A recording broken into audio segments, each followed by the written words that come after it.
we are Team Bumblebee with Anna, Diora, Delaney, and Kelsey. This is our EKG project.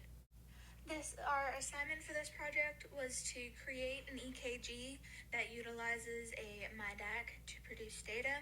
In addition to this, to creating the EKG, we had to determine the best way to improve the signal and data acquisition. For our EKG basics, which we started off with the placement. For our group, we had the right arm, the left arm, and the left leg. And then as Doc talked about before we started the project, the QRS waves, which is what we were looking for to see if we could improve clarity and shape on the EKGs from the MyDAC.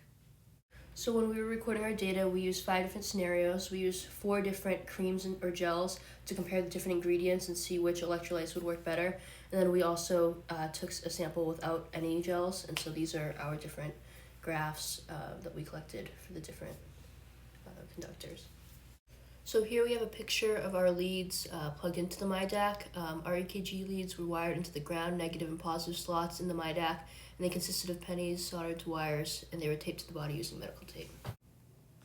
Alright, so the alteration to the VIs that we made, we added a data extraction and alignment, which allowed us to align the wave and the data to make it easier to read.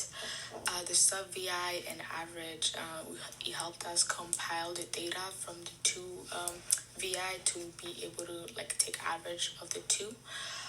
We also added filters, which helped us reduce the noise from picked up by MyDAC, and we could redefine the output, the data output on the waveform graphs. Yeah. These are our 2 VIs that we used primarily for the EKG. The one on the left being the filters and the block diagram for said filters.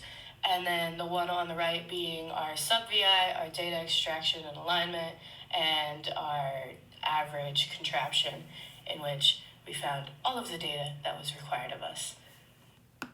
These are the pictures of our data, with the top 2 pictures being of the unfiltered EKG taken using Sunbum as a conductor, and the graph on the top right being the same data run through our filtering device. And then our 2 graphs on the bottom represent the filters and the VI and everything all compiled together using the Mason Data 100 MS taken from Brightspace.